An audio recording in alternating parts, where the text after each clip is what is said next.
আমাদের নামাজ, আমাদের রোজা, আমাদের ইবাদত এগুলোকে মিজানের পাল্লায় উঠালে কোনো ওজনই হবে না।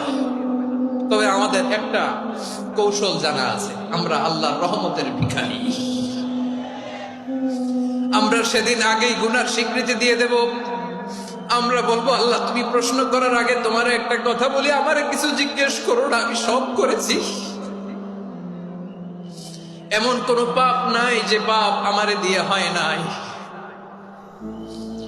তোমার রহমত দিয়ে তুমি জান্নাতে পাঠাবা, তোমার দয়ায় জান্নাতে যেতে চাই, আমল দিয়ে না। পারবেন বলতে?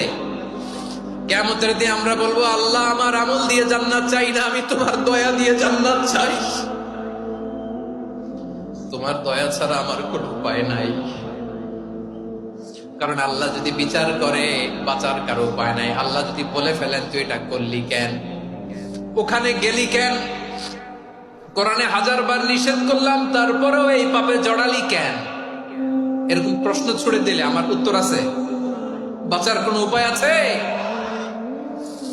রোজ হাসরে হে আল্লাহ আমার করোনা বিচার, আল্লাহ করোনা বিচার। বিচার চাহি না তব দয়া চাহি, এ গুনাহগার করোনা বিচার। আপনার আমল দিয়ে জান্নাতে যাবেন? কি দিয়ে যাবেন? আল্লাহর দয়া দিয়ে। আল্লাহর রহম আর দয়া ছাড়া কেউ জান্নাতের চেহারাও দেখতে পাবে না।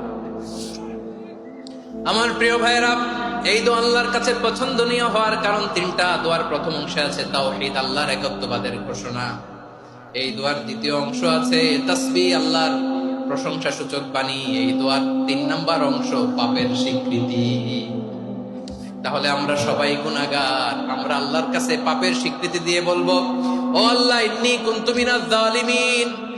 আমরা জুলুম করেছি, পাপ করেছি, অন্যায় করেছি, আল্লাহ বুঝতে পারি নাই। শয়তানের ওয়াসওয়াসায় পড়ে, বন্ধুর পাল্লায় পড়ে, নফসের খায়েশ মিটাতে যে আল্লাহ করে ফেলেছি।